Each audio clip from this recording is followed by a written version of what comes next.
Welcome to another episode of This, That, and the Other. This is episode, what?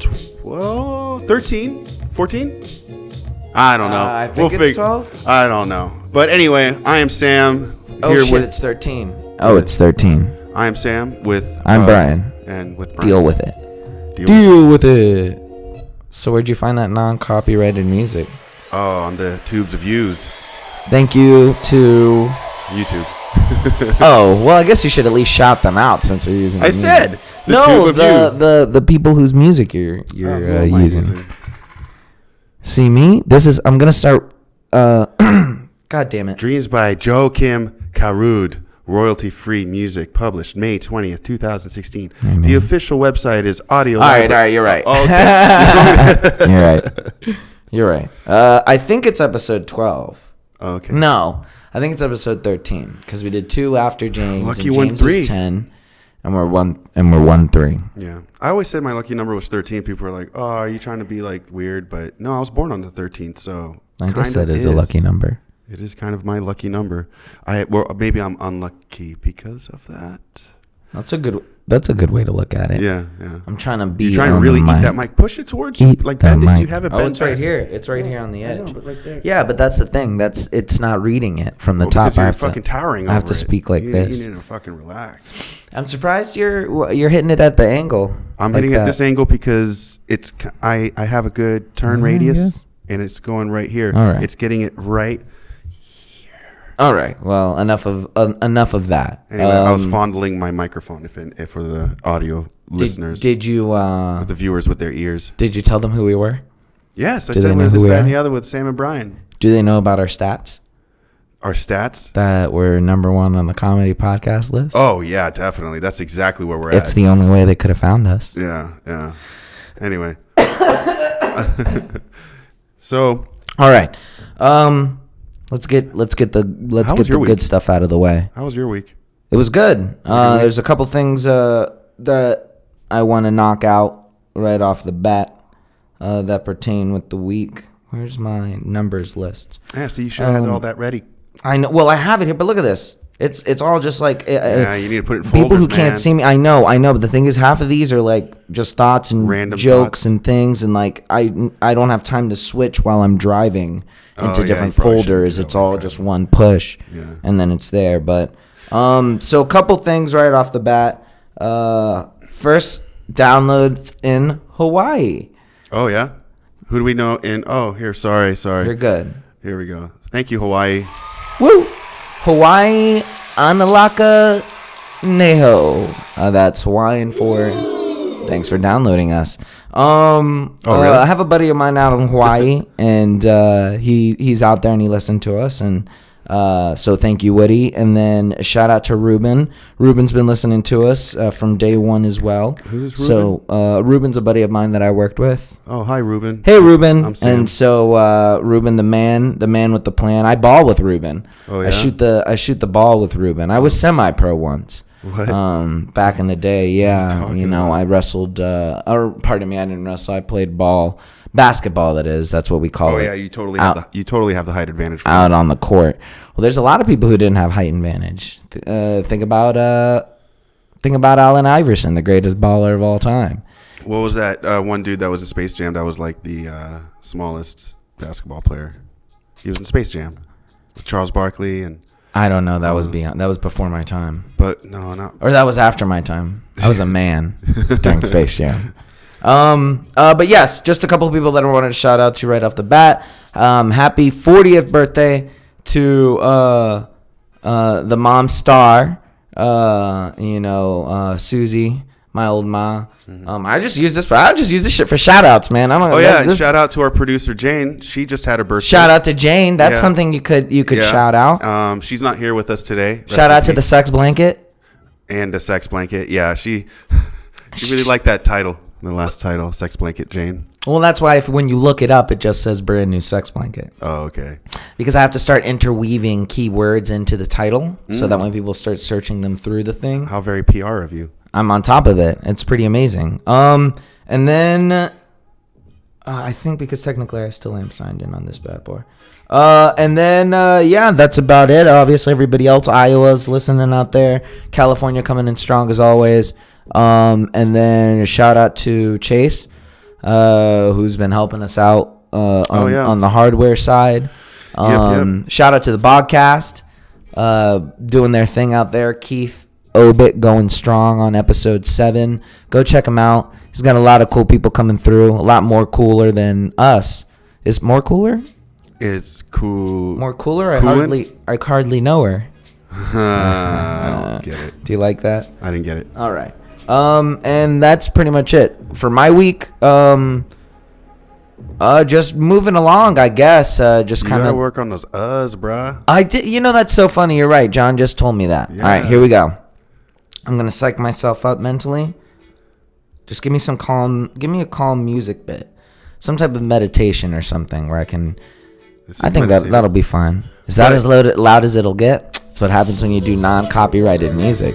Oh shit! Okay, all right. You want this loud? No more ums.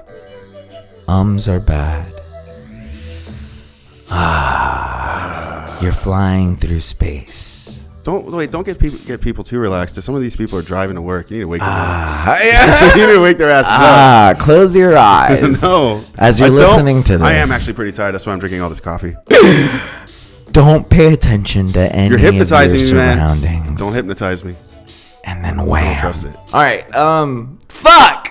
What? I just said Oh, I know, dude. That's your go-to. No, I got this. No. I got this. Here we go.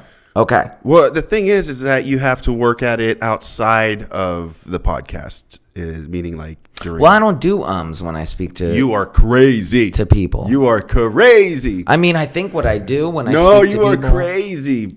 You're crazy. I do a lot of You do. So. You do. But anyway, it's all right. It's part of you. No, I think I do a lot of with you guys.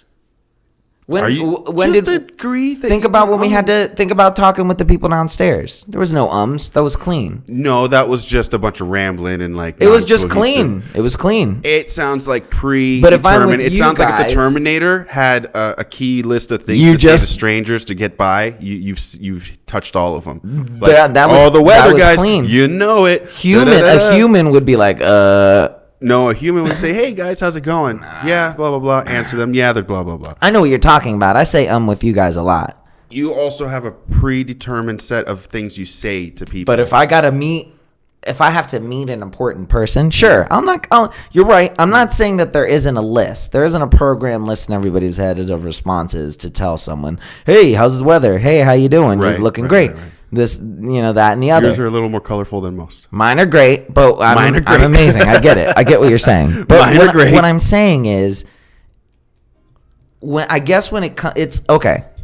It's like when Will Ferrell at the end of Old School has to answer the trivia question, and nobody expects Will Ferrell to answer the trivia question. And then he knocks it off, right? And he's like, "Oh my god!" Like, I guess I can do that when I have to meet people or with interviews. I don't think I did it during the interviews when we went back. I mean, from what I've listened to on my end, I don't know. I didn't keep track. I think there were though. You know what? I know there are, but I just didn't think that there were that many. But if it's in a contextual, if you're talking and I go, no, I'm getting lazy with it. But if it's so today, it's just a matter of not paying attention. That's what it is. That's what it is. When I pay attention, when the nuts are on the line, then I'm like, oh, there's no need for Maybe, man. But when I'm just sitting here and my thoughts are spiraling, right? Thought spiral right out there. Oh, that's what I want to try and get on. Spiral. If I could get on Thought Spiral, I don't even. Joe Rogan calls. Fuck yeah, Andy. Fuck yeah. Or Andy and Jay call. Who? Andy and Jay from Thought Spiral. Oh yeah. And they both want to book you at the same time on the same day. I'd have to go Joe Rogan, bro. Like that's. Do you hear that, guys? Millions of followers. That's what he thinks about you guys. Exposure. It's somebody I've always liked and want to. Sometimes I want heart. Yeah, no, and I'd love Fear Factor growing up. So no, yeah, I gotta go Joe Rogan. I liked Radio City when I was. I know, dude. You had hairs on your nuts before I did. Okay, so no more of the curse word. You can fucking. Nah, because there was a good valley. I remember when back on episode like 6 or 7 or something, I had a really good stride where there wasn't anything. So it's just a matter of concentration. It's also just a matter of just knowing, concentrate. I guess. Just know that I'm in it. Know that there's stakes on the line. So did you have a good week? Let's get back. Oh yeah, yes, it was a great good. week? Nothing too big. Hands healing. Hands moving great. Fuck. What? I said You're gonna notice every time you say it now. Hit me. Read my line in again. You said your hands. Your hand's doing well, right? Oh, why ask? My hand's actually doing really great, and I appreciate you taking the time out of your day to ask me that question. Sorry, that was a cough. That wasn't. That was a good one, though. You did that wasn't. Well. So, during the week, I experimented. Oh yeah. Yes, hit me with some experiment music. I'm in it now. I felt the run. Oh, hurry up, quick, before I lose it. Okay. This is an internal segment of weekend segment called Bryan's Experiments. Hit me with some spooky music. Well, I don't know how much spookier I can. All right. Well, you're doing a great job. You want me to go look? I just want to let you know you're doing a great job. I just thought maybe during the week you would take a little bit more time to set. I'm not that a set list up while you were. I can't set up chilling a whole at the list of tattoo shop. Non-copyrighted spooky music. I'm just music, surprised you're not music. taking this as this should be. You should be. You know how my week's going? You should. It's going shitty now. Well, let me finish. Okay, so. My main, not that it's one of my main experiments, because obviously I'm doing other stuff and getting other things ready and now trying to plan those open mics again? My new open mic conquest was that but fill in the. Oh, did we just have a camera go out? Fill in the muteness. Fill in the quietness.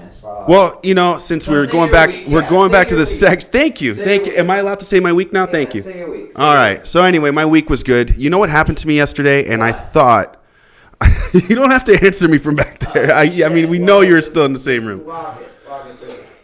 So I parked my car. Okay. You don't have to fucking answer me. I'm sorry. Go ahead. So I parked my car by the shop. I get out. I walk around. I put change. Well, I use the jiggler to put change in the meter. And I'm walking by my car, and a car stops on the road. Woman runs out by my left front tire, picks something up, gets back in her car, and drives off. And I go, what the fuck? Did I just drop my wallet? So when I saw her do that, I started checking my pockets, phone, wallet, money. Like, I just did some tattoos, so I had money in my pocket. I'm like, everything's here. What the fuck? And so the whole night, I'm thinking, God damn it, man. What did I drop that they got? I didn't have anything in my car. I have everything. And when we were about to close, a dude runs in. He goes, hey, guys, have you guys seen a wallet? I was parked right where that white truck is. And I was getting in my car, and I thought I had my wallet. And I was like, bro, I'm so sorry for your loss, but thank you for coming by. But, I mean, you knew you had everything on you, though. Yeah, but, I mean, when you get paid in tattoos, like someone hands you cash, you just kind of put the cash on top of other cash so it's not one fold, so you have many. And then so I was like, did maybe like $80 fall out? Sounds like a learning lesson. Yeah. Sounds like it's time for a purse. And what better purse than Coach? Oh, that's today's sponsor. Today's sponsor is Coach handbags. Yeah. Yes, Coach. Oh. We don't like Coach. Oh no. Oh, we goodness. Don't like Coach. No. Slave labor. All right, that's cool. Damn, that's good. That. So I was so wallet, relieved when he came in. I was like, dude, so thank you, man, and thank you that your wallet. Yeah, thank you that you came by to let me know. Like, it was like a way to relief, because would probably be a nagging question till my deathbed. On my deathbed. I mean, I can't imagine. Why did I drop? I can't imagine it would have been anything that dramatic, but that's good. Other than that, it was fine. I almost got hit by a car crossing the street in front of the tattoo shop yet again. Some dude turning a left, he was looking at me. He just went for it. I had to take a 1-2 jump, like Mario jump, out of the way, like almost dove. And it was your turn to go? Yeah, it was totally my thing. Everyone stopped. I started walking, and he just decided to make a fucking left. And he came across the street, like left coming towards me. Mm-hmm. And I saw him coming, and dude, if I stood there, he would have hit me from the middle of the car. He would have hit me straight on. What do you think your last thought would have been before you died?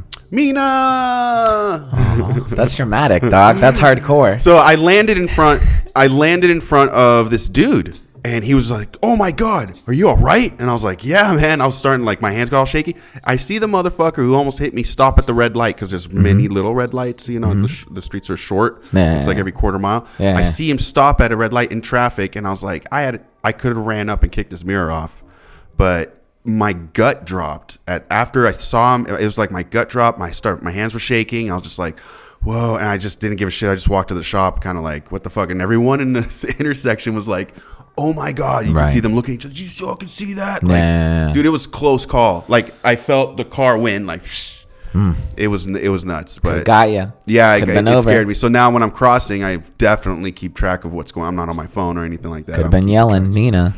Yeah, Mina. Boom, done. Damn. So other than that, the week's been it was Jane's birthday, and so we did stuff. And yeah, that was fun. That was a nice day. I'm gonna, I think it happens. Yeah, I think we both do it. But now that, thank you, John Nicholson. Today's show brought to you by John Nicholson, born in 1888. Why do all my biographies start in 1888? I don't know. I'm gonna. What I'll do from now on, from my fake facts, is I'm not gonna start at the date of birth. Oh, by the way, we have to give a disclaimer that you are making up facts. Well, some of them. Well, because sometimes some of them are real. Well, right. The Harriet Tubman biography. That was a clean, concise. Yeah, we did a lot of research. Harriet Tubman was really good. Today's presentation is going to be really good. Oh, you have a presentation today? There's all types of kooky stuff you're going to learn. Oh, no. Yo, if you guys, obviously, I'm hoping you're going to be listening to this one. The Harriet Tubman one was amazing. I was so happy with that one. Yeah, we got to make a clip of that. Because then you kill the music at the end, and then I'm like, and she freed a bunch of slaves and stuff. Like, and she helped a bunch of slaves and shit. Like, and I was just like, huh. I was like, that doesn't sound like appropriate stuff. But that was your week? Yeah, week was fine. It was good. It's sunnier. I'm happy. The sun is out. I'm killing it at the gym. So yeah. I'm not killing it like I want to get big and bulky, but I'm just having a good time at the gym again. It was there's rallies when it's part of your life. I go 5 days a week. And there's times where you're killing it. You're having a great time. You're loving it.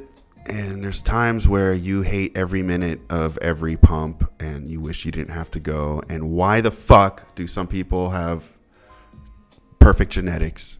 It's probably just seasonal. Yeah, it's for sure seasonal. It's like any kind of bout of depression. I always think I'm like, oh, I'm on the downside of this, thoughts. Right. And when I'm happy, I'm like, try to ride it. Don't get away from the sad parts. Embrace it. Nice. And then enjoy the ride back up and enjoy the ride back down. Because we're all going to die. That's exactly it. Like, and that's why today's show is brought to you Venom buddy by death. Yes, death. Oh, here we go. No. You're good. You gotta. So here's what I'm thinking when we do segments. We'll figure it out. Whatever. It's not time to workshop. This is Bryan thinking. Okay. Okay. This is death. So, week overall is pretty good. It was a good week. It's a good week. I had some stress issues, but work past them. We could always smoke less, drink less, fuck less. No, you can always fuck more. Yeah. Well, I guess. Why? What happened? What do you mean? It happened during the week? Oh, nothing. No, I'm just bullshit. I was like, oh, okay. Oh, damn, orgies? No, I just thought I was just like, no, I was just like, oh, okay. Sunset Strip is going back to 1988. Ah, that's a good fake biography. Or was that real? Is that a real date? What, 1988 Sunset Strip? Or that it started? No, it was nuts back then. Okay. It was nuts. All right. It got crazy on St. Patrick's Day, and I remember Rocco turning and looking at me and going, it used to be like this every day.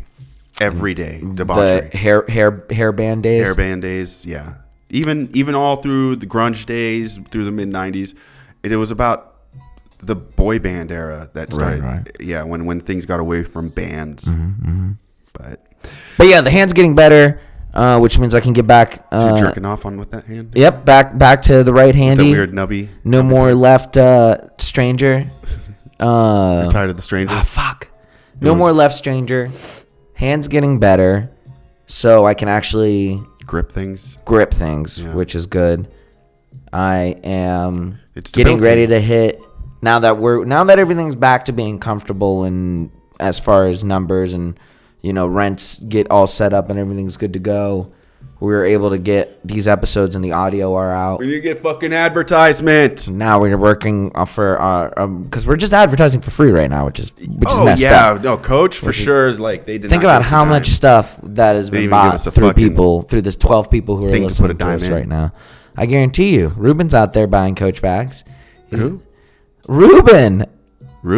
My buddy Reuben. I don't know Reuben. I've never met a Reuben. Sorry, Reuben. I guess you've. I know about a Reuben sandwich. Oh, they named it after him. Oh yeah, that's how I know him. Now I know him. He makes a sandwich that was named after him that I go and I buy. That is awesome. You're eating your friend. And the funny part of it, the body of Reuben. It's not even this Reuben that everybody's eating.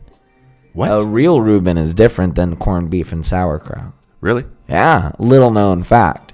It's actually white albacore, and it's slathered in horseradish, and then it's put on sourdough. Ooh, that has been put with a little bit of white aioli sauce. That sounds actually amazing. What am I going to do? Make up a weird sandwich for Reuben? That's a real Reuben sandwich. I don't know. I don't believe it. And then the white man stole Reuben's sandwich. The fucking white man. And they were like, you know what would go great with sauerkraut, with old cabbage? What's that? Corned beef.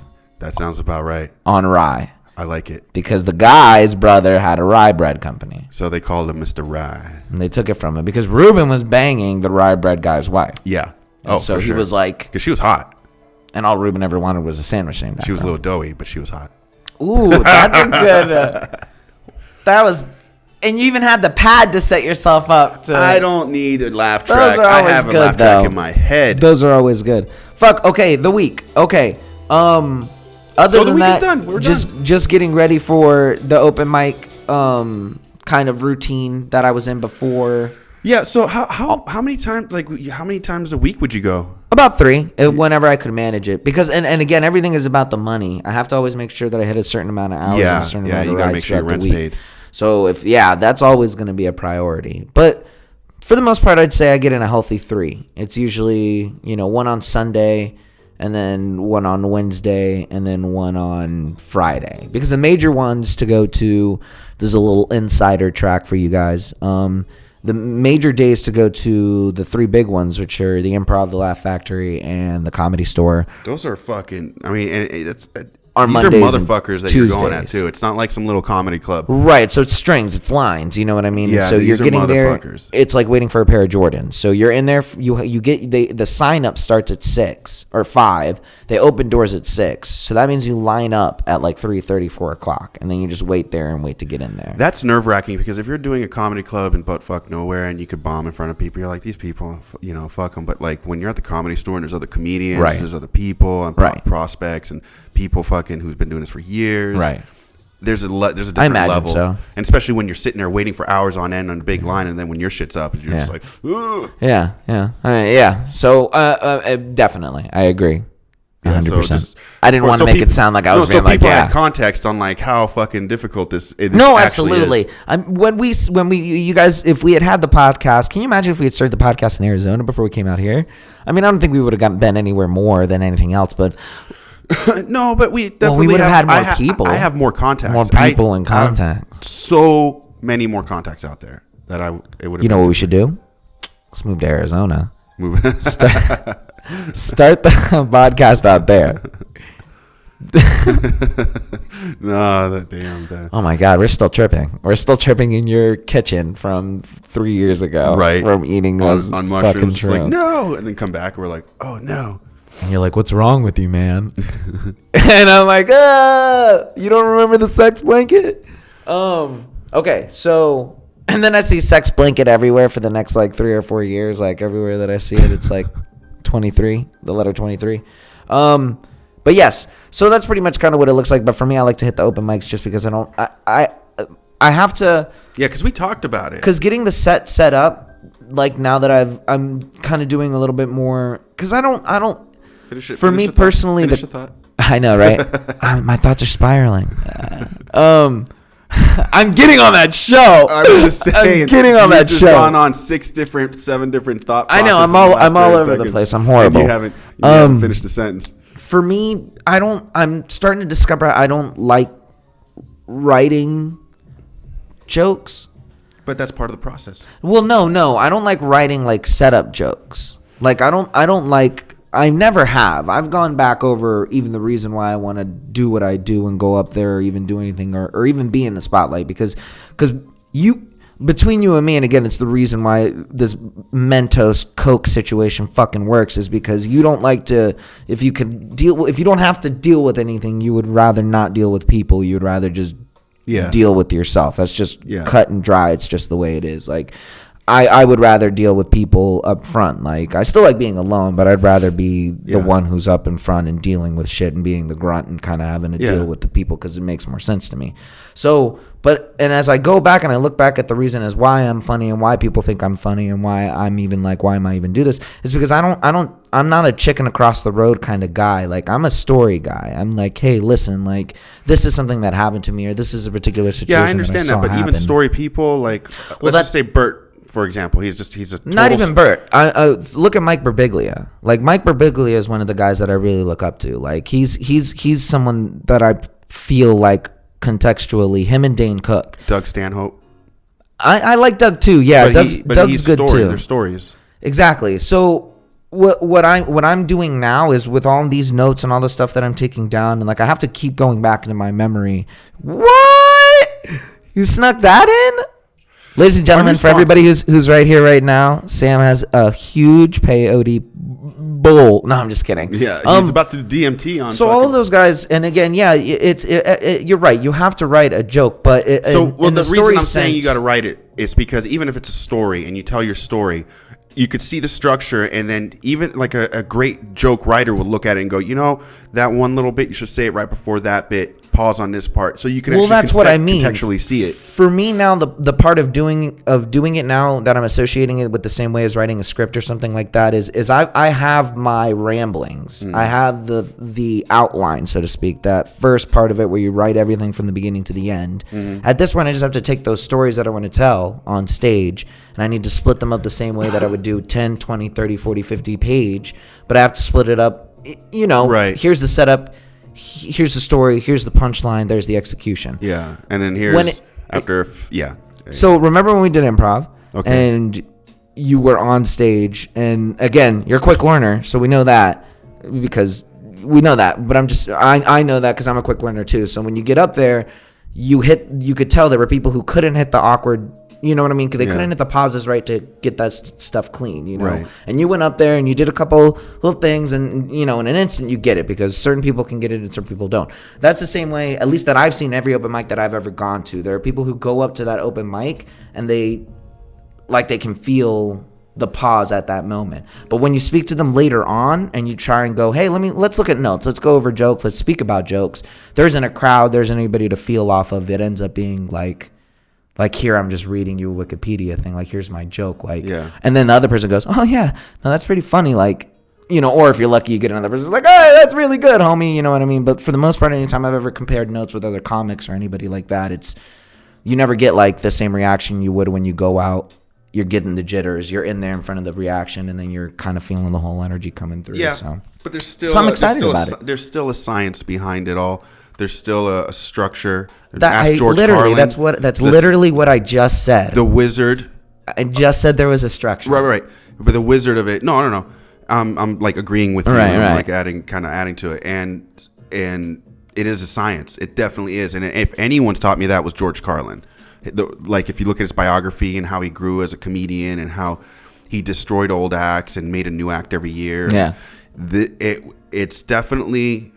It's like building. It's like a painting, You just you build it, and then you present it, and then you build it, and then you present it. Well, that's the point of having a strong five. Yeah. Like even when you like Chappelle, there's a handful of comics who go out and do new content can't. This is so big. Every week or something. Yeah, you know what I mean? Like everyone else, if you're a professional comic, you're traveling around to perform that set, that 5 or 10 minute set. It's the exact same thing every single night. You hopefully hit the same pauses. You obviously read the crowds. And then if you have a solid set, at that point, it becomes about the viewer, because you can take. Who was I listening to the other day? They were 2 comics talking. I forget what fucking podcast, but they were talking about how they saw a comedy giant bomb, you know, and then which happens, and they've seen that comedy giant, like other giants, not bomb, and like talking about, you know, ride the bombs and like learn from it. But it also has to do with the viewer that's in front of you, because they could be saying some shit that has to do with like atheism. And then in front of you is a bunch of right-wing motherfuckers that are like, you know. Kumail Nanjiani talks a lot about, you know, he knows when he goes into a room, he's like, yeah, I'll go in there with a set that I know works in Hollywood, you know, or at the Improv or something like that. But let's say I'm in Minnesota or something, I'll go back to my other material that I know specifically works with blue-collar crowd people. And so yeah, like even Patton Oswalt has been doing this for so long that he...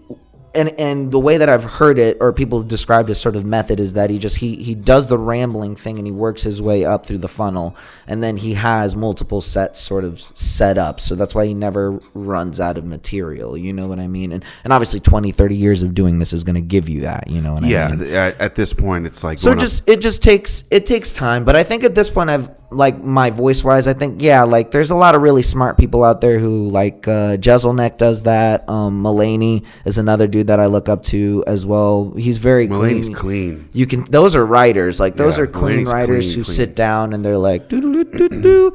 But if you go back and like, let's say, listen to those in the same way that you would listen to like Eminem lyrics, and you just heard someone read them out the way that you would, like it may not strike the way that it would in front of a crowd. No, like, it's inflection. It's the person. It's inflection. It's the voice. It's the feel. It's their face. Because I mean, a Dane Cook thing would not work with Ron White. You know what I mean? With Ron White's crowd? Well, no, I'm just saying if Ron White did Dane Cook material, and if you know what I'm saying, it would just be, it just doesn't work. Like you got to get.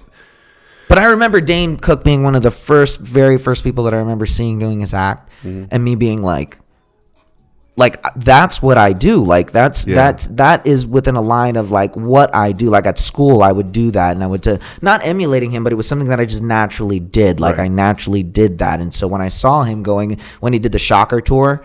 And like he was really big in like 2003 or 2004. Like I was like, yo, that dude is making fucking money. Like he's making out with Jessica Biel. He's you know out there making movies. And I remember he's doing good right now, man. I'm glad to see his little. He's having a little resurgence, which is really awesome. Which is probably why he's on the mind. And he grew a lot. Like you could tell. Like you calling him fat? We're calling. Well, he grew that way too a little bit, but it looks like he's getting back into shape. I'm noticing once I saw him and he was real big. I'm sure because he looks at all the comments and he answers a lot of people. He saw the comments about how big he got, and within the last few months, I've noticed on the last podcast I saw him. I'm like, oh, you're getting in shape again, buddy. Yeah. I get it, but you know, you need fat shaming. I believe in fat shaming. We talked about it. Shame's good. Shame is great. Shame is great. So yeah, that's gonna be. I'm excited about that. I'm a crowd guy. We should make T-shirts that say "Shame is great." We got a lot of T-shirts out there. Potential T-shirt ideas. Like who would win, Selena or? No, it was Madonna or Cher. Fuck me. Okay. So yes, I'm getting back into that, which I'm excited about. I'm about a quarter of the way through sort of my Rick and Morty idea. You literally 2 words. I know. I heard it as soon as I looked up to you. You've done it twice since you. As soon as I looked up to you, I was like, "Yep, just knocked him out."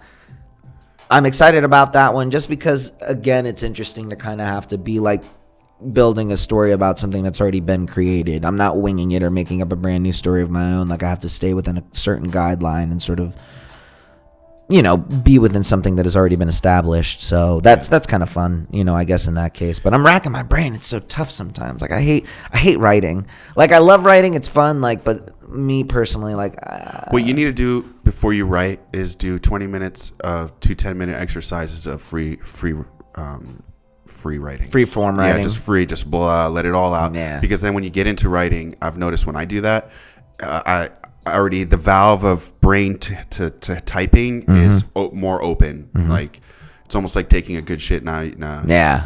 now your butthole's looser. That's a good writer's analogy. I like that. Could have been classier, but no, you stuck to your roots. Yeah, dude. I got to represent. You got to say it like you got to say Exactly, it. Got to say it the way Pittsburgh would say it. So that's God damn it. Okay, that's that. For Man, you cannot help it. Well, and you know what it is. I'm not paying attention. Am I doing it too? Am not paying I don't attention? think so. No, I'm doing it. I know you do it. Maybe not as much as I do it, but every Maybe now a and then I normal hear amount. you. But I think for the most part, I'm rambling. And whenever you're speaking, you're doing it in a way where you're thinking about what you're saying. And Right. you're when you're But you say saying it, between every few words, you're like, so Well, I went to because the store and we took the. It's the synapses that are lacking no. because I'm fucking smoking like a fucking chimney. Because I'm not drinking, you know what I mean? Or Well, apparently Well, I what had a beer happens the with other your day, I'm not gonna synapses lie. when you smoke weed is that they get a little more jello-y and so like that's why you're more relaxed Just as chilled opposed out. to tweak, which makes them more like that rubber band that has stayed in the sun. Like when you Nice. pull them and they start becoming whole. yeah. Yeah. I Well, don't that's know. good. This is all my drug knowledge. I'd rather be flexible than be a hole in a rubber band. Yeah, you don't want to be jittery because what happens is then your synapses misfire and then you're standing on the side of a street, fucking looks like you're doing the jig, like you got ants on you. Exactly. So I'm gonna limit the anymore. All right, so that was our week. Holy fuck! What day is it? What time is it? Jesus Christ! All right, hit me with a small sound bit about Bryan's experiments, homie. Well, don't we have Rant Corner now? Is there a rant corner? I mean, do you need a rant? I don't. It's not really a rant. It's more of like a story. But I don't have anything to rant about. I'm trying to think. Difficult fucking people, drunk people, difficult tattoo clients, entitled motherfuckers. You said that last week. Yeah, all of it, but they're still around. They're still fucking around. You know, Nope. I almost had to fight. Pretty I solid. almost had to die. Weather's turning up. Man, this city's crazy. I think we're good though. This city's crazy. I'm rantless. If ask me by the end of work and I'm rant filled, and then this is my day off right now. We were supposed to be actually dealing with some hardware issue and software issue for our. Let me hit that though. Yeah, Do you have how AIDS? about, yeah, you have AIDS. You fucking milky Me? mouth motherfucker. I'm the healthiest dude out here. yeah, nubby. Nah, I'm out there slanging it. Oh, what? Which is the perfect segue. So, do you have a rant? I mean, I want to tell my story. Tell your story. Thank you. Okay. Boxers Boxers. versus briefs. Oh, briefs. Right. Or which one's the one that looked like underoos? Underoos. What are underoos? You don't remember underoos back in the day when they had Hulk and shit? They had Hulk on them. Are you talking about like the little kids What underwear? are those called? They're not called little kids underwear. Well, when I hear whitey tighty, like that's the They're not briefs? No. boxer Boxers. briefs. Boxers are the ones that hang out that are square. Yeah, they're real What are loose. briefs? They're loose around the legs. Yeah, and they're usually like a fabric. Like What are briefs? boxer briefs are the ones that are almost like tight around your legs, and they're just tight or skin tight all around. But briefs aren't just something on their own. Well, they have different lengths. Okay, I'm looking them up right now. But Yeah, anyways, they have different lengths. so I get the boxer briefs. these are briefs. Yeah, I guess those are briefs. That's why I say boxer briefs. All right. So for you guys who aren't, They're seeing whitey this on the tighties. Everyone podcast, call them whitey tighties. We're gonna call but they're briefs different colors whitey sometimes. tighties. Yeah. Okay. I haven't worn briefs in. Yeah. Who's worn briefs since you were a kid, right? Right. So I know a couple Europeans that still wear them and they're They- adults. they and I'm just about like, 'em. Hey, man, they're about Speedos too. weirdos. I ain't about that. So I went about to the top of Ralph's speeches, though. or not Ralph's the other day. you bought Because I yourself don't some buy my briefs? underwear from Ralph's. I went to Ross's. The other day. Yeah. Had to pick up some new bed sheets because I was rocking one bed sheet and it was starting to get weird. That's pretty gross. Yeah, and so when I got some new bed sheets, when had to get that birthday gift for Jane, and then I went God, I heard it beforehand, but I'm gonna keep on running through it. You gotta run through the booze. Just You have own me it thinking and about just it. try to John get the next Nicholson, one you gone. son of a bitch. Speaking of, anyways, no, I'll go off into the other finish thing. your You're one right. thought. You're right. Okay. I went into Ross's, and then I was like, you know what? I need underwear, because I hit that point where I was like, I need some underwear. The underwears had more holes in them than Swiss cheese. They had more holes in them than the rubber bands you leave outside. That's also gross. Had more holes in it than the. So you had no sheets, no underwear. Yeah, it was starting to get to the point where I needed to do a little revamp. So I got all the necessary things in there. I got some stuff. And I grabbed the underwear and I went and I paid it and I was on my way out. And I got home, I opened up the underwear package, and what do I have? Flipping briefs. Nice. You rock them? Fuck. Well, I had to, because one, I was like, I haven't rocked briefs in a while. Why are they even around? I need them. You know what I mean? My legs rub together, though. I got thick-ass tree trunks. I just spent this whole week with these briefs, man. Wearing them right now. Oh, God. Well, I mean, they're briefs. It's not like I'm wearing a thong. I'm just saying the briefs. You're skidding in them right now? I'm not about them. You're not about They're them? just not. I don't. They No, feel dude, weird. They're like clamping up. I like that in boxers, my balls hang. And I like also the comfort of... What do you mean? Are your balls not hanging in briefs? Hold on, I'm finishing my boxer briefs is what I'm going for. In briefs, they're a little tighter. They're all stuck up there. It's holding them there. And then if I wear boxers, they're just kind of willy-nilly. And that's fun too, but when you're wearing pants in boxers, they get scrunched up a lot more. Boxer briefs has it clings to your legs. It doesn't bunch up as much, and it holds your nuts in place as well as letting them do their thing. Yep. Comes to our sponsor. Why I don't Fruit of the Loom. Yeah. Exactly. But yeah, I'm not. I don't like them. What don't you like about? What don't you like about your whitey tighties? That was pretty much it. Look at this. Are they guy. white? Are they white? Are they white? No. They were all multicolored because I picked them up because I was like, oh, they're fucking boxer briefs. Like, and I just grabbed them and they were fucking larges. It looks like these. You just showed me a chap. Assless Yo, what the fuck? Yo, why are people so fucking weird, B? Dude, it's holding the head. So it holds the head and leaves the shaft exposed. There are people walking around. Have you seen those pictures of the people who walk, the dudes in like Europe who it's like their whole dick and their nutsack are wrapped up in like a Speedo that's pulled to the side. It's not even like a full Speedo. It's like one slip of just like the whole thing wrapped around them. It's fucking weird. But anyways, sounds like too much effort. I'm gonna give briefs a no, my guy. I'm not really hyped about them. I'm gonna keep rocking these, but I went and bought some more boxer briefs. But I'm not a briefs guy. It took me a while. I'm glad to hear that you tried your briefs. Thanks, you gotta man. try it. It's like food. Every once in a while, you gotta retry it to see if you like it. Yeah, pretty crazy stuff. All right. So is that your rant that you don't like briefs? Nah, because it wasn't really a rant. Like, it did its job. It kept everything where it needed to be. You know what I mean? Like, you're not shitting on your pants. Yeah, exactly. Yeah. So I mean, no, it's not really a rant. It was just a story. Let's see. This should have been part of your week. I accidentally threw sunflower seeds at the homeless lady on the corner because I was moving too fast, and so I tossed it out and it hit her sign. And I'm sure the people behind me saw that. So that's pretty. But hey, she got her protein. That's pretty dick. She was crying like. Do you see the guy that fucking stomped the old lady in the subway? And yeah, eventually they got that guy though. Got that guy. Piece of shit. They should arrest you now for throwing sunflowers at home. Well, she was happy. She was like, "Thank you." She thought it was change, motherfucker. She heard the clanking. She's like, "Oh, change." Change sunflower seeds that clank. All right. What if you chuck change at a homeless person and hurt them? Would you be in trouble? They wanted it, but I mean, I think if somebody was behind you with a camera, and saw you throw like objects, maybe not a bat. You're right, exactly. Like or they did it in the rolls. If they had rolls already and they were just throwing rolls of pennies at people, like no, a roll of quarters would knock someone out, man. If you chucked it hard enough. A quarter would probably be a little bit easier to explain to the cops when they pulled you over and you're like, look, I'm just trying to help these people, but I can't throw a $10 worth of quarters. And they're like, well, why are you driving around with quarters? And you're like, well, I haven't had time to go to the bank. Like, so you could at least still justify it that way. But if you're like, oh, no, I'm just throwing these rolls of pennies at these homeless people, like, it's not going to fucking fly. They need to start opening dispensaries near hospitals.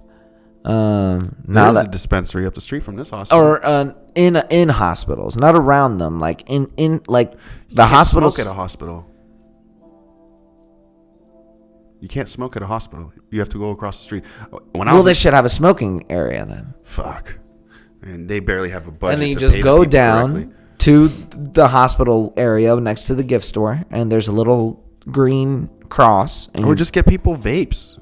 Little vape pens. vapes, whatever it is. I just think if I were a hospital owner, and that would be one of my That would be first your priority if you're Be a like, hospital hey, owner. I'd be like, hey guys. Hey, so I got this great idea. Listen, fuck buying the new X-ray machine. What we need is pop brownies down in the store. It's the only way, man. Tommy Chong said it cures cancer. I'm gonna stop saying ums. I keep saying that it doesn't cure cancer, but it'll help battle it. Right. You know. And it's probably one little thing. And it probably had, It'll have it. Let's move on to the theme. What is the theme of this podcast? I think the overall theme, based off of the first 30 minutes of the week conversation that we had, It's about Brexit. It's about Brexit. Yeah. It's about the European nation, and it's about England trying to stop our memes. Yeah. And that's why I have a meme rap. Hit me with the jams.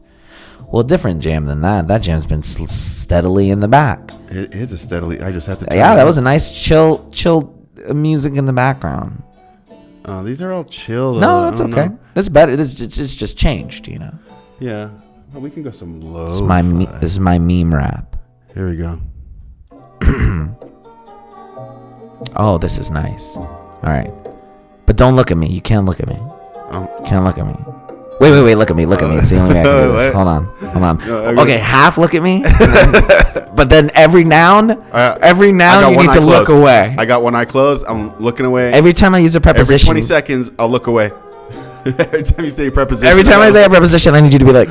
I'm like, what the fuck it's is the a only way it preposition? works. Okay. Hold on. All right, here we go. Fuck you, Queen. Taking away all the British people's memes. That's not cool. What about school? What will the kids look at? Will they be not there? Watching little memes about cats. Are they scared? No more memes for the Queen. Is she mad? Is she learning Photoshop? Is she glad that Charles is out of the picture? I believe that England had something to do with 9/11, and they also perpetrated 1776, sent a boat over here mixed with Presbyterians and other religious people, and they made the original memes underneath steeples. And old lady queens did the whole thing, needed an excuse to start another meme. The original meme queen. That was good. Yeah, that was my meme rap. Dude, but I think the Queen of England had something to do with the 9/11. Oh, definitely. Which is why I wrote this 9/11 rap. Oh God. Here we go. What happened to Building 7? What happened to Building 7? We all heard the explosion. Why is there no footage of the towers falling? All right, that was great. Engineer. I was about to get into the boiling point of steel, dog. That was good. Actually, that was a great rap. I was impressed. I was thoroughly impressed. Comedy is the theme. Comedy, dog, but not just any comedy, not just stand-up comedies. You know what I'd like to You know what I'd funny. No. But just 9/11. 9/11 wasn't too funny. No. No, it was not. I think, and I don't know if we've talked about this on an episode before. It was supposed to be. They missed the mark. It was a horrible joke. Yeah, it was a really bad job. You guys missed it by one tower. No. What if they were daredevils and their only job was to fly up the planes between the towers? Oh my God. As a stunt. And it stunt and they went just wrong, fucked everything out. And they fucked it, and they started a war, a fucking jihad, a holy war over. They were just stuntmen. I'd watch that comedy film. Oh God. They were like, the only way we can pull off the ultimate stunt is if we can. Oh God! I don't know. Put on. This is an "I'm sorry" rap to everybody. Dude. No, I'm just kidding. I'm sorry, New York. Really. All right. And have we talked about it on the podcast? And the reason this is being brought back up to me is just the boundaries of comedy and what people are willing to say and what's not willing to be said. Oh, Andrew Schultz is my favorite right now. That motherfucker. Have we talked about this though? We haven't talked about Andrew Schultz. Or not about Andrew Schultz. But Andrew Schultz, shout out. Yeah. No, but just like the boundaries, the overall boundaries. We've talked about it. We've talked about boundaries and verbal. We've talked about other things like what is right, what is wrong, like right. Like rape jokes. Like, can you do a rape joke? Can you do an abortion joke? Can you do 9/11 jokes? Can you do But just and I'm not gonna because I can't explain it as good as Patrice O'Neill. If anyone says no, you can't. Just look up some Patrice O'Neill who defends that, and he makes the best points. I can't recreate what he said, but it's rape. The rape isn't the joke. The joke is something around it, and he just gets into it really well and explains it. So people who are listening that have boundaries, just understand that I don't, and I don't want to be censored. And if you have boundaries, turn around and walk out, or try not to. The joke isn't coming from a malicious place. Right. The intent of the joke is to. The intent of the joke is to make you laugh. Nice. What are you doing? I was like, oh shit, I have water in here, but it's not really that much water. But finish your story. But yeah, the intent of the joke comes from a place of humor, even if it's in poor taste, and they missed the mark. If they missed the mark, they missed the mark. They got to work how can you make a joke about, Well, it's not like you're going to walk into a red I heard a rape state. joke today. Actually. That's funny you say that. Again, Andrew Schultz, but I'm going to butcher this. And he was saying, impregnating somebody without their consent today is wrong. But 2,000 years ago made a god, and like Zeus coming down and just. No, like the Holy Ghost impregnating Mary and having Jesus was without her consent. Right. And then that's probably why he came up with a lot of the Christianities about forgiveness. And he basically made a rape joke out of a thing joke. And did he ever say rape? No, he said impregnate without their consent. But the way he's doing it. Do you think the joke would have still landed if he said rape? This comes back down to the way it's said. I just said it with my voice all in one go. He has these long pauses. He looks. He smiles. Right. But he never says rape. Says, impregnating someone. No, that's good. That's interesting. Yeah. Because his thing is towing the line of right up to where you would say, no, this is wrong. You can't joke about this. But he teeters. He just gets you there. He's so good at doing that. That's why I like him right now, because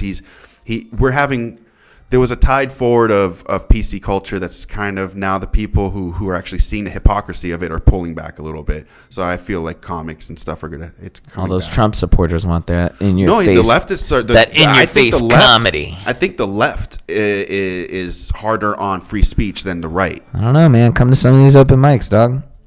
Yeah, well, I'm not much of a joke teller. You're still gonna get. You want easy laughs right now in California? Bust out Trump jokes. Yeah, that's all it takes, man. Yeah, that's all it takes right now. I don't know. That's just it's interesting. Like because I only did like 1 or 2 open mics in Arizona, like real open mics where I went out there, and like you can clearly tell like a red state comedy versus like a blue state comedy. Yeah. Like, and like a lot of the material that I hear people do out here at like the open mics, like. It has sort of like a liberal sort of feel to it, and it's got like a very emo feel sometimes to it. I've noticed like a lot of people like very whiny, kind of like a lot of it. Well, this happened to me, and again, I guess like at the core, like some stories are based off of like, oh, this irritates me so much. Some people play with like the blue thing, like I mean, like I don't believe in Trump but that, and they make Mexican jokes. They lead with Trump, and then they go off into another joke. And I've noticed people play the blues, like play the lefts. So they're playing them. There's basically like getting him in with that Trump hook, and then going and making Mexican jokes. Let's say, because normally if I just started off with that Mexican joke, they would have been like, "Fuck, I can't," why build a wall? I mean, Trump, come on, like this and that. And they're like, yeah. I mean, they dig anyway. It's like, right. Oh, and like whatever the fucking joke is. And you get them, you play both sides. You got to play both sides. There's a Harvard professor who said that humor is comprised of like benign and deviance. So like in order for humor or something to be funny, it has to be benign. Or pushing the girl over. And it has to be deviant. Into the river, and it's funny. Yeah. So if you don't find the balance, so to speak, between those two whenever you're delivering that joke, then the joke's not going to land. Right. So, something benign would be like making mac and cheese. Yeah. Something deviant would be putting laxative in the mac and cheese. Right. No, I got you. But that may not be funny to you. Well, no, but I mean, if the benign me. one, there's still like a joke in there. If there's like a joke in there, like, I don't know if there was whatever. They made a joke about making mac and cheese. Then that's a benign one. I get you. And then the deviant one is like. But no, right. Okay. So, right. That's what I'm saying. Like, for example, like you make a joke about mac and cheese and it kills in one room and doesn't kill in the other room. Mm-hmm. Then at that point, you would have to adjust that joke to be more deviant than it would be benign. Like, you know what I mean? Like you haven't found the balance at that point. Like you could tell a perfect joke to a white collar people and be like, don't you hate it when you're making mac and cheese and you ain't got any butter in the kitchen? Right. And then you got to use your own jizz? Like that's too much of a benign for maybe a white wasp family. But if I'm just doing an open mic and something, you know what I mean? Like it's interesting. It was cool. Like it was really like you said, like a science in that sense of like you can break things down to a certain point because you can break human emotions down to certain things. And you get enough people inside of one room, you get this like herd mentality going on. So it's not like anybody purposely goes to a comedy store because they want to have a bad time. Those people are standing in line and paying $10 to have a good time. I was listening to someone talk about New York clubs. And they said, you go to one, or Ray Romano was talking about it. He goes, I go to one club. Say it like Ray, though. Huh? I go to one club, and, sometimes you oh, my God, Kermit. Hey. I know. But, no, he says, you'll kind of have some laughs.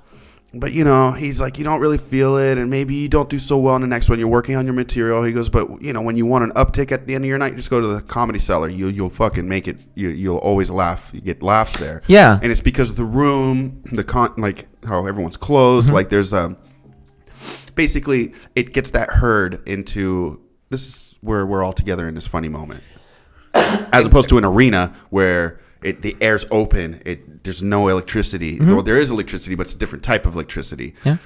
So they say the best rooms to play as a comedian are rooms that have low ceilings. Yeah. And closed walls. Yeah. And so because everyone feels like, oh, we can think. That's why there's auditorium shows and everything like that.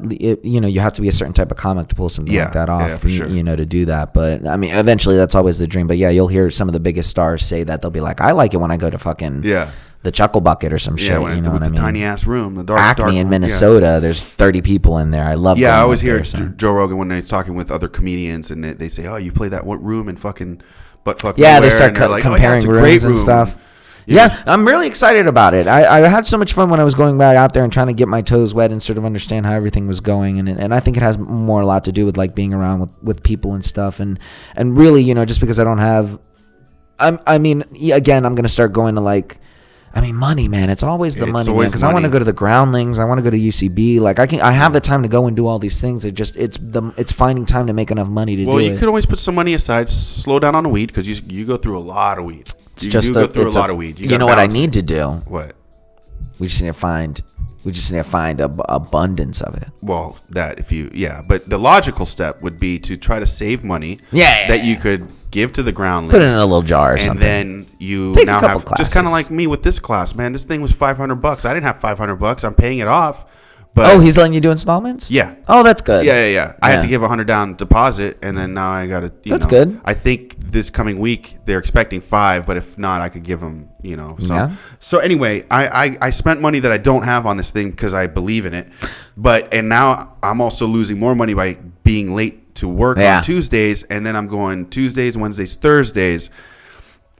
You just got to make the time. Got to do it. Yeah. Got to throw. Well, you have the. I mean, I thought you threw 500 down like that, and I was like, oh fuck, like he went out there and threw money down, like. Yeah, no, because I didn't. I could have. At the time, I mean, if I did, but then I'm worried about my other bills and this other shit. You know, you kind of have to juggle a little bit. It's that balance between how much time am I going to lose at work versus you know the time for the. And they were willing to do that. They said, yeah, we work with people. It's like, okay, cool then. And good. She has a PayPal. I'm just gonna start slow. Interesting. And the groundlings have a Monday class where you go for $40. Like like you said, I guess $40 isn't bad, man. Think about how much money you spend a week on weed. Stop, dog. Back. That's literally what I was gonna say, but that doesn't. I mean, I feel you, but I mean, that's still. It's a lot of time wasted.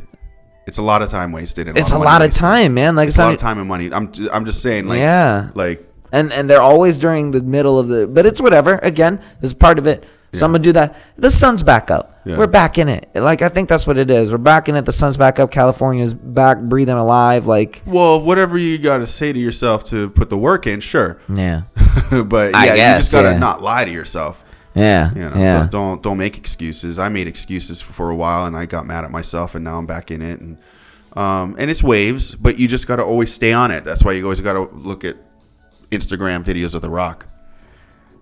And get motivated. And every time, dude, if I don't feel motivated to get out of bed, I'll be scrolling through Instagram and I catch his fucking thing. I'm like, dude, I'm ready to let's go lift some weights. Yeah.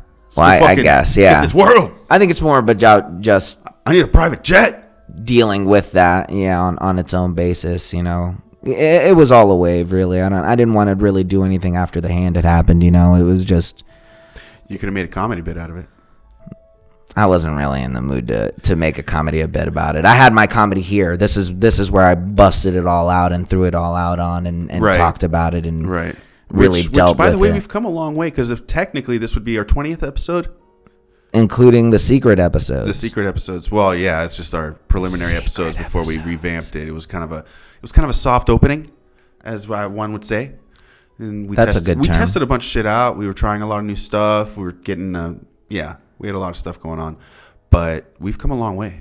Yeah, and I mean, it's taking more time to do stuff on the little computer. But I mean, well, I don't want to bore anybody about it. It's just we just need a soundboard.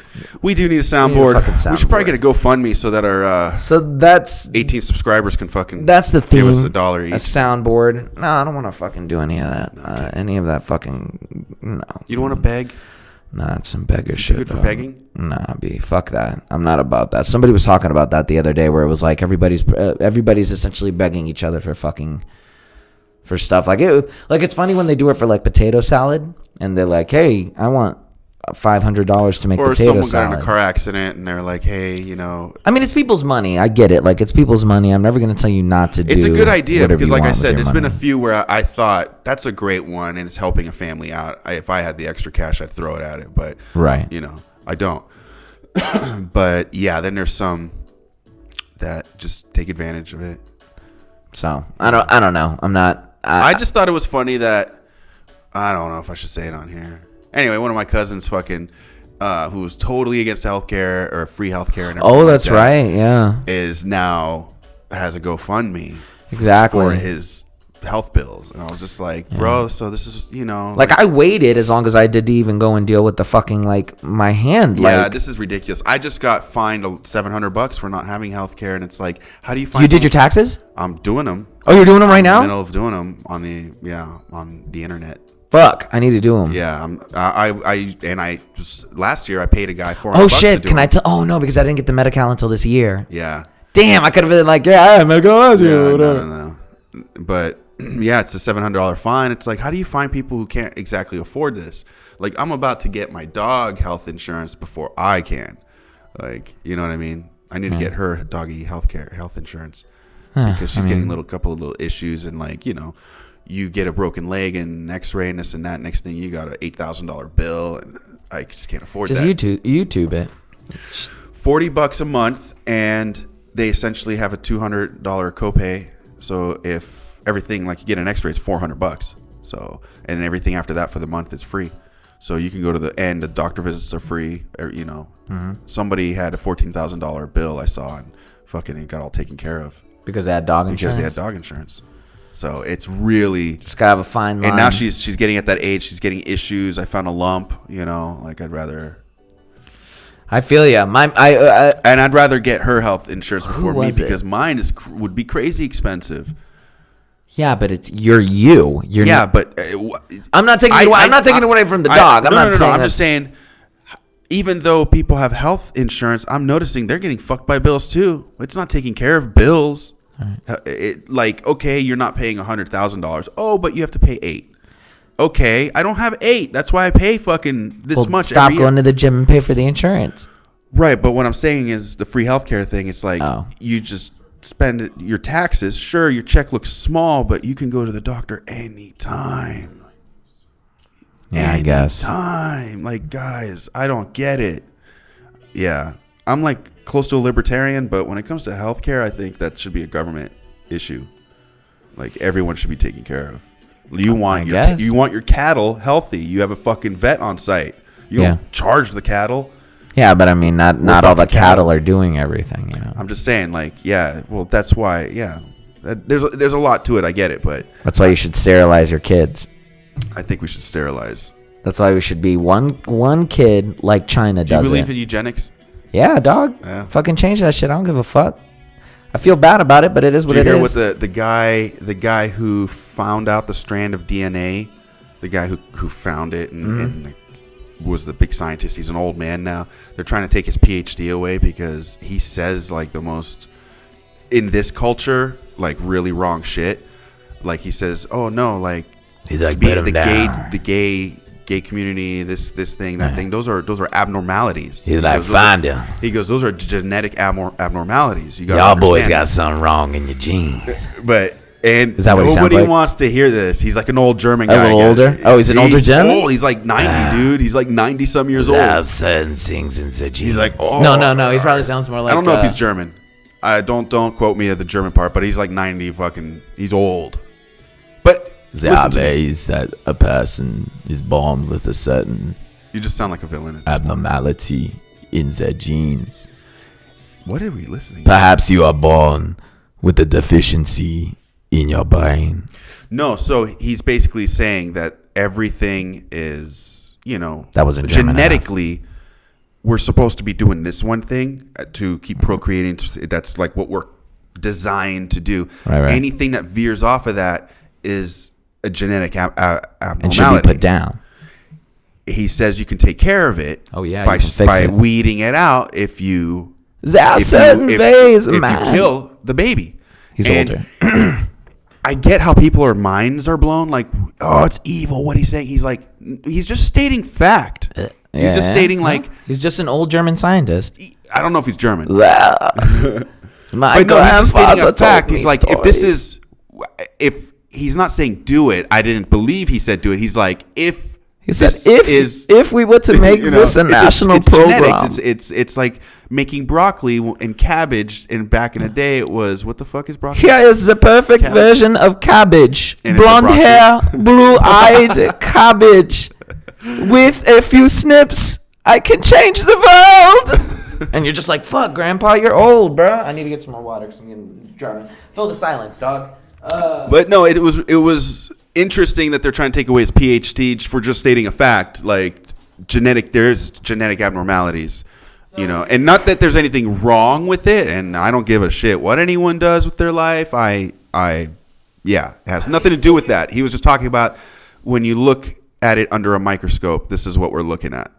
And people are having a conniption. I just don't, it's kind of like saying, yo, the wind blows because of pressure changes in the atmosphere, and it's actually oxygen with some nitrogen and all this bullshit. But then everyone's like, no, that's God bowling. And then you're just kind of going, no. But what I'm trying to say is yeah, believe what you want, but technically this is what's going on. And people just don't understand. Yep. Parents just don't understand. Oh, the crowd responded. The crowd responded very well to that. I don't know. I was going to do this actually. Oh. The thought police just came. Yeah, to try and shut you down? They're shutting Alex Jones down. I just watched his fucking thing today. Oh, that's cool. With Joe Rogan. Oh, shit. They're shutting his... They It was up for 3 hours. I know. Why are you kicking me? Easy, buddy. Yeah, for anybody who wants to know, we're playing footsie underneath the table. No, we are not. And I don't like the sitting position because I try to sit far away from you. Hit me with a footsie. I got a footsie rap. Hit me with the beat. Oh, man, I'm just kidding, dog. I'm just kidding. All right. But I mean, so what was the theme? Comedy, right? I guess. Yeah. We're talking about eugenics. I read after comedy. Jesus, yeah, we really fucking took a left turn, dog. That's not funny at all. Not at all. That's not good at all. Welcome. I'm the John Lennon and you're Paul McCartney. They hated each other. other. You have more upbeat talk, and then I go down to eugenics. I'd like to think we're more like Roger Ebert and the old guy from the Muppets. Oh shit! I touched the. Well, I'm the old guy. Well, who's the one who had his jaw ripped off? Oh, Ebert, right? Man. God damn, that was rough to watch. Hey, we all die. But how we die? One of the bits that I'm playing around with is Facebook has made it so much easier for me to watch my loved ones die. Huh? What do you mean? It wasn't really a bit, but it was more of a thought. Like back in the day, you would get the calls, like you said, of like a buddy or someone, and oh man, you didn't hear? Mikey got hit by a car or something like that, and you're just like, oh my god. Like now it's instant. Like when someone goes or now someone's you can watch gone, the video. You know it. Intersection. Yeah. And again, it depends on how involved you are, but like if you're involved in your friends' lives from high school or something like that, like so at this point you're watching a shot by shot of their life, like, and then one day it could just be like, yep, and then it hits that point, and you're just like, oh. I guess I'm not hitting his Facebook page for a long time. And then like you go back to all those pages of all the people who've passed, like all the comments are and now, then everybody RIP. starts commenting. And I'm like, I missed you so much, homie. Yeah, that's what I did on the Yogi from Miami Ink died, as well as Lyle Tuttle, rest in peace. These are tattoo. Well, Lyle Tuttle was a tattoo, legend. He was an old man and been doing it forever. Badass. How strong was he? When he was younger, he looked badass, man. He had Wolverine sideburns. Yeah? He was fucking hardcore. Fully. I thought you were going to give me fake info. No. I will not disrespect Lyle Tuttle. Yoji was cool too, Damn and he was right. on Miami Ink, and they died. But yeah, that's what I did. I went to his fucking, just to try to figure out what happened. I went to his Instagram and Sam checked out the comments and just to see what happened. And people didn't know, but everyone was alright. I don't know if anybody's told you this. Oh yeah, People what? die. No. Remembering the first time you thought about mortality as a kid, thinking about death, like the first time you realized, oh wait a second, we die? What's death? It's like, oh, it's when you're gone forever. You're like, what? It's when we go to heaven. You're like, what? And then they're trying to explain it to you, and you're just kind of like, I'm trying to remember. And I remember my dog died. I was real young, and well, not mine. It was my parents' dog. And I said, she's in heaven. Right. Yeah. I think I remember having, people explain that concept to you. I guess it would have to be like, I think I was like 13 or 14, and my grandpa kicked it. And 13? we had 13 or 14, I think, if I remember correctly. I'm trying to remember because my mom Chair sucks. My mom and my old man were already divorced, so when we came there, we were just there checking in with everybody, and so it was. No, I think I may have been 14 or 15 or something, but I went in there anyways just to run through, and my grandpa was there. My grandpa was a badass, and we need new chairs. Nah, I know my balls are all fucking stuck, and that's why you got to stop wearing briefs and you start wearing boxer briefs. Nah, that's just my balls are so big. Boxer briefs. All right, and so he was a badass motherfucker. I may do a presentation on him sometime or some point. But he was really cool. He was my great grandpa, and then he just he was there, and then he wasn't. He was like deuces, but then the body kicks in so quickly. The rigor mortis kicks in like so quick. Like we were in the room, and then he was like deuces, and so like I saw my grandfather die too. It's weird. And everybody's like no, and then they have their mouths open and they do. Yep, and then you could just kind of see them start settling. Yep, and then it's crazy. Yeah. The blood stops. Like you can almost see it. They look clammy and ashy, like it's gangster. Yeah. And I remember it specifically because everybody was crying and they were like, Bryan, can you get his? He was wearing like a little wrist. They asked you, and I was like, I guess because I wasn't I don't think I was really crying. Like I wasn't really. And that's why that moment was interesting to me because he's gone. You're not right. gonna sit there. I wasn't crying either, and I probably saw my grandfather die about the same age. Around. You know what I'm saying? And so like I think maybe at that point I still hadn't really fully processed it. And I mean, yeah, I don't know, man. Everyone was crying. I was just standing there watching it. Right? Yeah. And then they were like, take off his bracelet. And I was like, okay, I guess. And I sat there for like 20 minutes with this dead dude. Like, trying to get his bracelet off? Now that I'm thinking about it, I'm like, yo, what the fuck, dog? Like, why'd they ask you touching my dead? Yo, big ups to my great grandpa. Dude was a bad motherfucker, but like, for he wouldn't have reals, given a shit. He would have taken that bracelet right off. Boom. Grandpa D, yeah, dog. Grandpa D was a bad man. That's what I'm saying, man. My grandfather, they dealt with. He ran away from home when he was old enough to. Jumped on a train, went all across America, came back to Pittsburgh. Who sleeps? Yeah, there was caskets everywhere. Because it was the Great Depression. People were starving, dying of starvation. There was caskets of people everywhere. Yeah. And he came home, and I guess his dad saw him and said, first thing he said was, your mom's worried, go talk to her. Yeah. And then he went gangster shit. there. Yeah, it was just like fucking hard life. Those World War II gangster Great Depression motherfuckers. No, he was pre-World War II, after World War I, when he was growing up. He was too old to go to World War II. He was a drill sergeant. He taught people how to swim to go to battle. That's right. Grandpa D was an airman. He was a Marine drill sergeant back in World War II. But yeah, he died, and so I guess that would probably be the point. But I don't think it really hit. I don't think that stuff really hit. I think, I don't know. That was a weird question. Why would you ask that? What did I ask? Something about morality or some shit. Oh, when was the first time when you thought did you? about it? When I was really, really, really, really little. Like I think about 5. Oh, and they were like, the fish is dead. The dog died, but also, I don't know, man. They weren't like you're going to see him in heaven? I was really sick about 2, 3, and I ended up in the hospital a lot. When we moved to Hong Kong, and I just was really, really, really sick all the time. And I remember having to get a lot of shots and a lot of things and not being able to breathe. A lot of bullshit. And I believe that kicked it in early of like, oh, we're not here forever. And then, at that age? Yeah, I was really sick. Right. But I mean, people were in there telling time. you like, or you're saying you just knew subconsciously. You were like, I just knew. I could go. Yeah, because I had a couple surgeries, and at a young age too, I had an eye surgery, I had a nose in my sinus polyp surgery, and then, like I said before that, I was real sick. That's crazy. You remember that though? Yeah, dude. I remember. I remember the one of my earliest memories is being in like a hospital and waiting and doing hospital stuff or getting a shot or looking and getting a big shot right here. Or my ass. I remember that really hurt.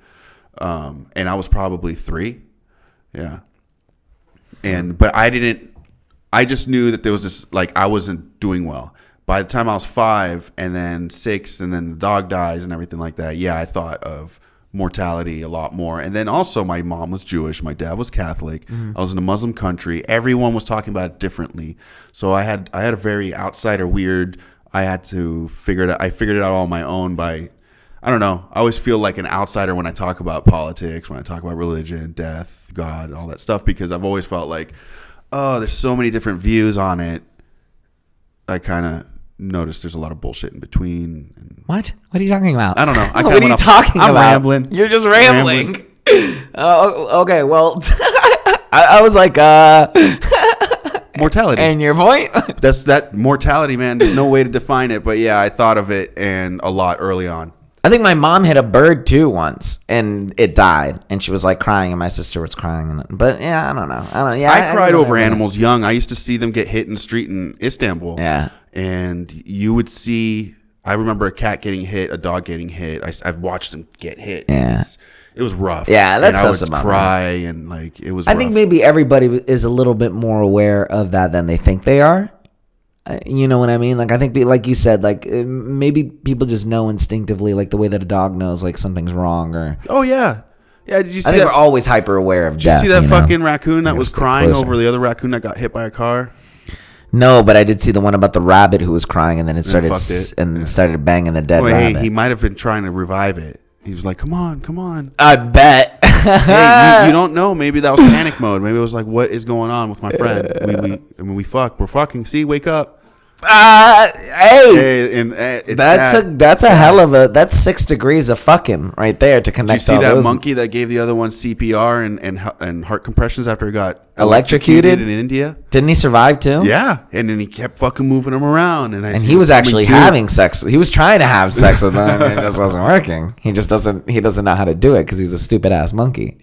That's crazy. So is rape all right? I guess in a way. Oh well, I was literally about to say, to tie it all in together. Comedy and death kind of have a lot to do. It's how we deal with it. It's how we deal with death, because it's like, and how we deal with life. Comedy is an aspect of dealing with life and trauma. In some ways, dealing with death. Because then once you can laugh about it, it doesn't hurt you. Right. You right. know, and that's why good jokes work, is because those jokes break through the things that people and there's a wanna laugh connection about, that's need to laugh established. about. Hey, I feel that too. I know that too. Yeah. You know, I've looked at it that way. Or hey, that's such a weird way of I looking think we at hit something. it right on the head. I think that's exactly it. We're fucking dope, dog. Yeah. Hit me. And that's why I wrote this rape might be a good joke song. Hit me with it. Here we go. Stop with the rap. All right, here we go. Let's see. No, this is a song. Is this a song? Yeah. This will be fine. Oh. Ooh, you can hit the backup vocals. No. Ah. Shoo up, shoo up. Rape is never a good joke. Ooh. You should laugh at Shoo up, common shoo up. things, like how long it takes for Starbucks to get your coffee ready. Shoo up, shoo up. Rape isn't a funny thing.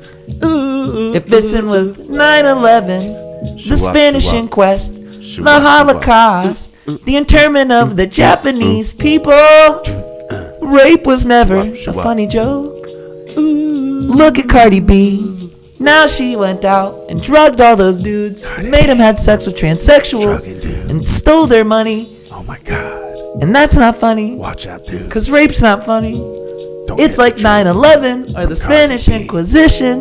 Don't bring a drink to Cardi B. With Drug it. That was good. You had me. I'm sorry. I was more interested in the backup vocals at that point, and I was like, but no. But anyways, I guess maybe rape could be a funny joke. You would just have to word it right. Like, we Again, could sit here I'm and we saying could- there's nothing that's. It's the way it's how what are you getting at with the rape joke? Because it's funny to rape girls. It's not funny to rape girls.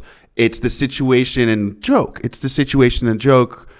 Ah, man, like I said, it's just like, No, I feel you. I'm just and again, that was a perfect it's example. almost like piggybacking off of that concept to get to a joke.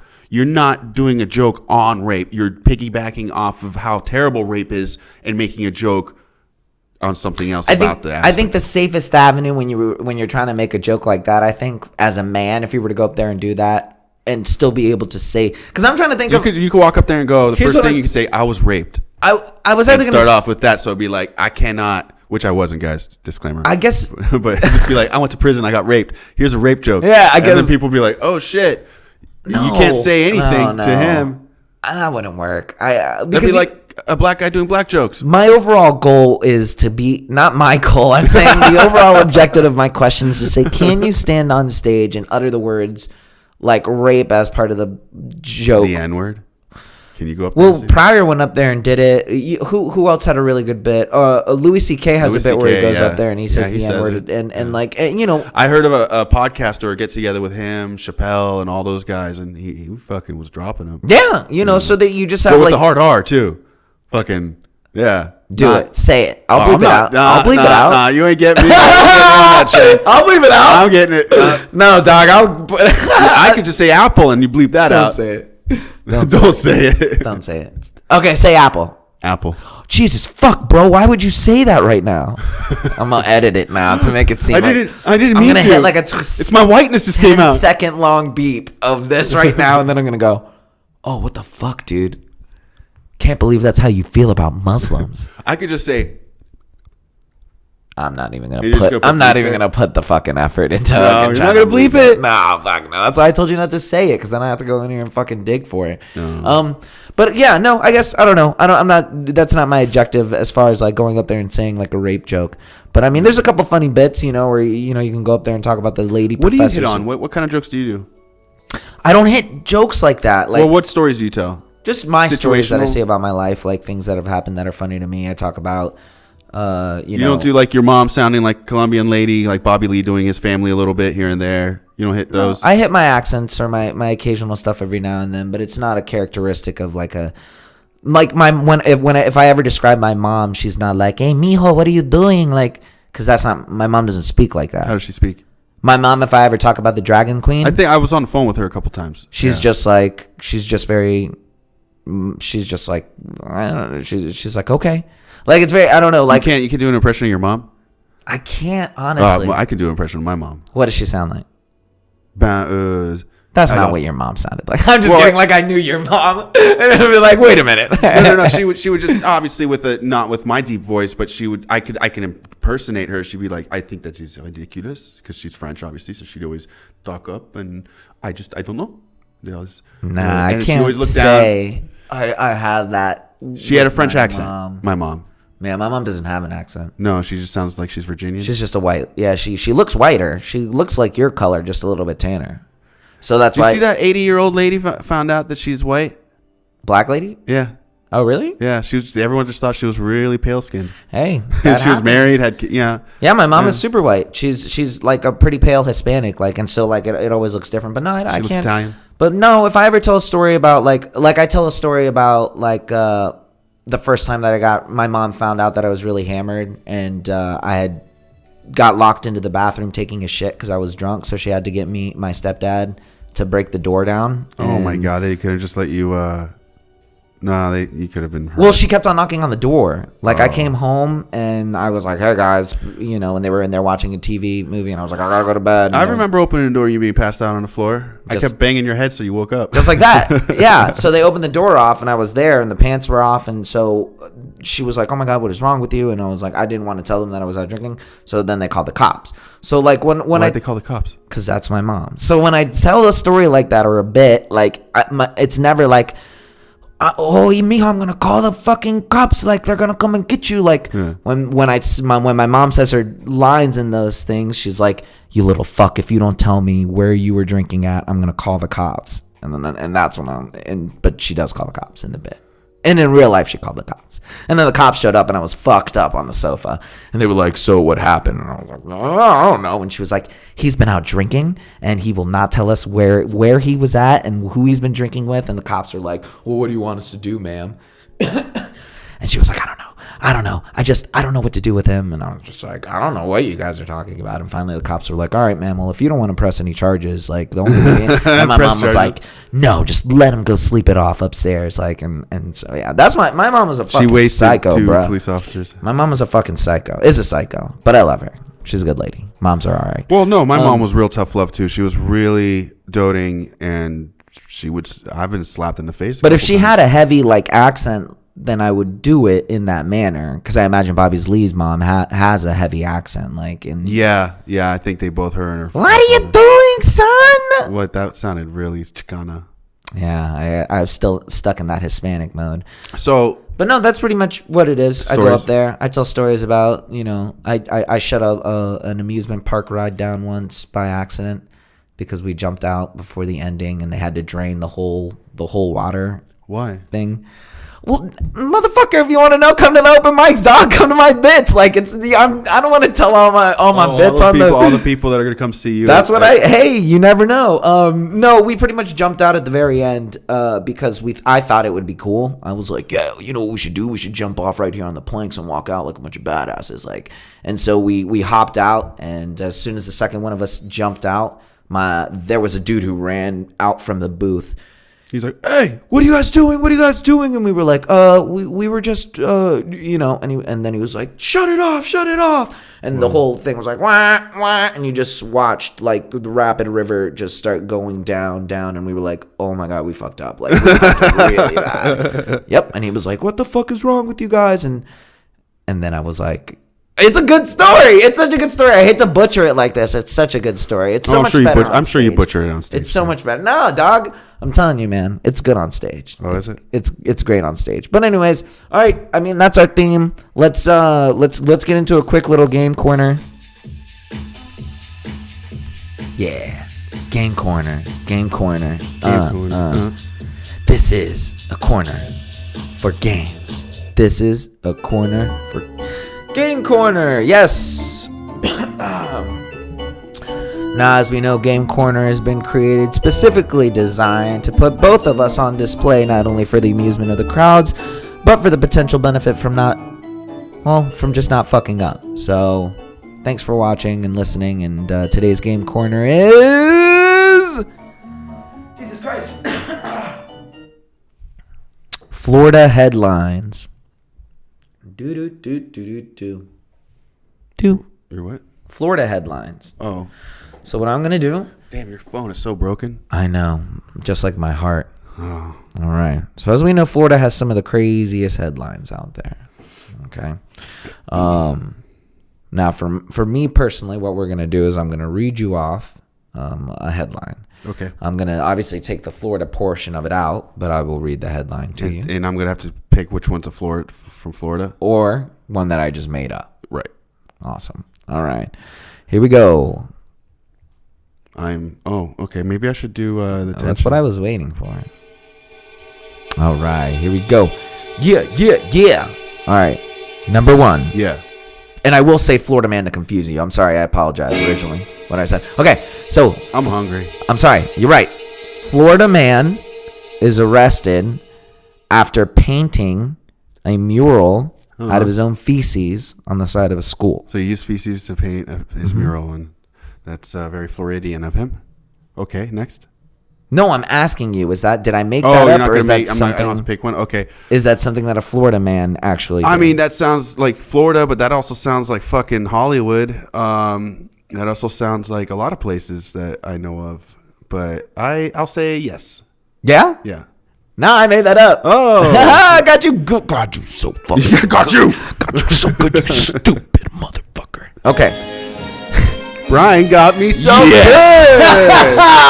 You fool. All right, number 2. Florida man claims wife was kidnapped by holograms. Is this a true Florida headline or one that I created? By a hologram? Florida man claims his wife was kidnapped by holograms. Did I make that up? Me? Did I? Well, I make mean, that up, now, or is that now a you real... probably read a headline that you had written. Now you probably were like, okay, now this is going to be, you wouldn't put 2 fake ones in a row. Mm-hmm. I bet that you read that one. That I made it up, or is it real? That sounds like some, I mean, again, that sounds like... Is it real or is it fake? It's real. It is real. Yeah. Just human nature at that point. We're going to go through a couple of these. I got you back. I like motherfucker. Striking back like the anvil of Thor. All right. Florida man sets a carpet. I'm sorry. All right. Florida man arrested for smoking meth in psychiatric ward. Florida man arrested for smoking meth in psychiatric ward. No. No? No. No, he actually smoked weed. No, you're right. Oh, I'm right? Yeah, he smoked weed in a hospital maternity ward. I got you so good. Another one. You know how I figured that one out? You did it, homie. All right, here we go. I saw you read it, and then you looked at me and finished it. You didn't finish reading. You just that's a good tell. Yeah, no.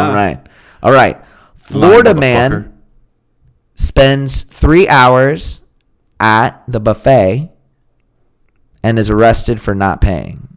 Florida man spends 3 hours at the buffet. Don't you have to fucking pay to get in? No, you pay first and then you pay after. I heard, no, you pay first.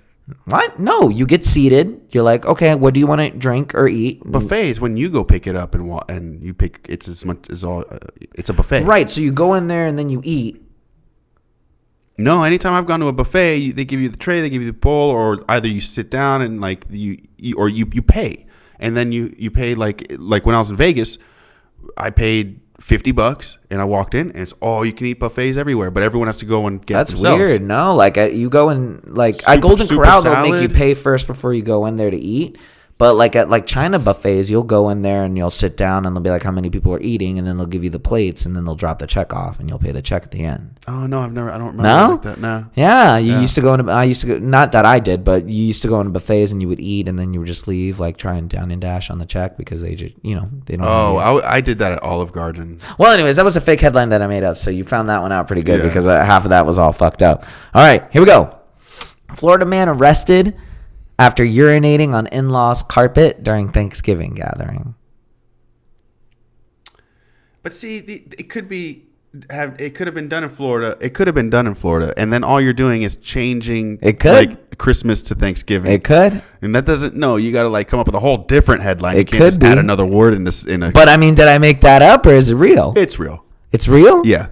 No, I made that one up. No. Yeah, I got you on that one because now I see you reading my eyes. I see you following me, fool. All right, here we go. Florida man attempts to steal 36 pounds of coffee from Costco. Florida man attempts to steal 36,000 pounds of coffee from Costco. Yeah. I hope someone from Florida. Finally they're going to be snorting black powder instead of white powder. True. Yeah. That's a good analogy. Yeah. So the state of cocaine. So you're going to say that's real? Yeah, that's real. No, that's fake. Damn. That's Why, fake. What was the real one? This one just says there's a dude who stole 36 pounds of Crisco. Dude, see, that's what I'm saying. I know, I did that because that's what I'm saying. Okay. All right. Florida man is arrested for tending a garden of his neighbors. Florida man is arrested for attending a garden of his neighbors. I guess the neighbor, whatever. The neighbor did something. Called the cops or something. Florida man arrested for... Yeah, he did. I believe you. No. You're spilling water all over. What? I don't know. I see drops. Oh, no. Oh, no. No, that one's... I made that one up. Oh, okay. The fool. You foolish fool. All right, and here's the last one. Here we go. Florida man is accused of... That's for the state of Florida. Florida man is rescued from vending machine after attempting to steal candy. Oh. Doesn't that happen a lot? People's arms are stuck in vending People machines. die in vending machines because they go up in there and then it falls over once they jiggle it around. Yeah, sure. Let's get him. Let's hope a Floridian. I just assume that Florida does all kinds of crazy shit. You are correct. Florida man was rescued from a vending machine. He got stuck up in there trying to get that candy, trying to steal.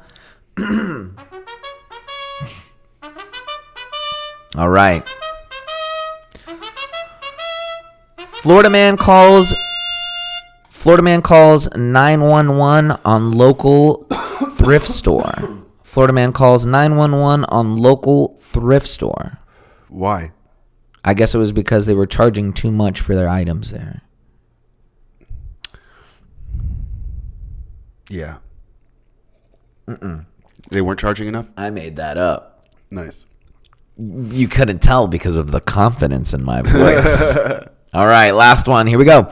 Florida man launches chair at mailman because he had no mail for him. He launches chair at mailman? Throws a chair at a mailman because the mailman has no mail for him. Yeah, sure. That it is real? Yeah. It is real. Oh. Fucking some psycho. No, that's the wrong button. All right. I think overall you did pretty good. You smelled the rats out. Well, you know what I did? I just ended up saying yes to all of them, so I get 50-50. I like it. And that's how I took my SAT. That's kind of what I did. When I didn't know what to do, I just went B. Yeah, exactly. No, there you go. That was good. Nice little game corner. Florida headlines are always a nice little time when you're looking over them. Yeah, Florida is a wild, crazy place. Shout out to my friend Steven that lives out there. Yes. Yep. Told Steven. Good guy. Steven. He just got married recently. That's the one. That's why I went to Vegas. Likes to eat roadkill. Oh, that guy. Oh, he doesn't eat roadkill. He's a nice guy. He's All right. a nice guy. Like, there we go. Everyone who eats roadkill are bad people? Oh, pardon me. All right, let's wrap this up. What have we learned today? On episode 12. Well, if you don't know, just pick one and stay with that. That's pretty good. Yeah, like if it's a multiple choice. I would say to go out and get it done. Because there's no time like the present. Yeah, man, we did talk a lot about death this time. Yeah, We did talk a lot about I'm death. trying to Comedy and death. Yeah. That's pretty much life. Yeah, and just fuck. Don't say unless you really need There's to. that. There is that. Gonna work on that. But overall, I think that was pretty good, clear, message. Just to try your best and to go out there and give it 100%. 120%. Damn Skippy. So that's it for episode 13. Please like, subscribe, hit us up on This, That, and the Other on Spotify, iTunes. What was the third one? There's a third one. Spotify. I mean, iTunes. we're on all the streaming platforms. We're on all the streaming platforms. We're on YouTube under Binge on This, and that is Binge on This, like I do the muff, and yeah, like the what? Muff diving, muff. I binge on it all the time. That was a wild. You don't know Muff? No, I didn't get that. That was a weird. You gotta like the Muff. You got to structure You that gotta like a the little Muff bit better. Yeah.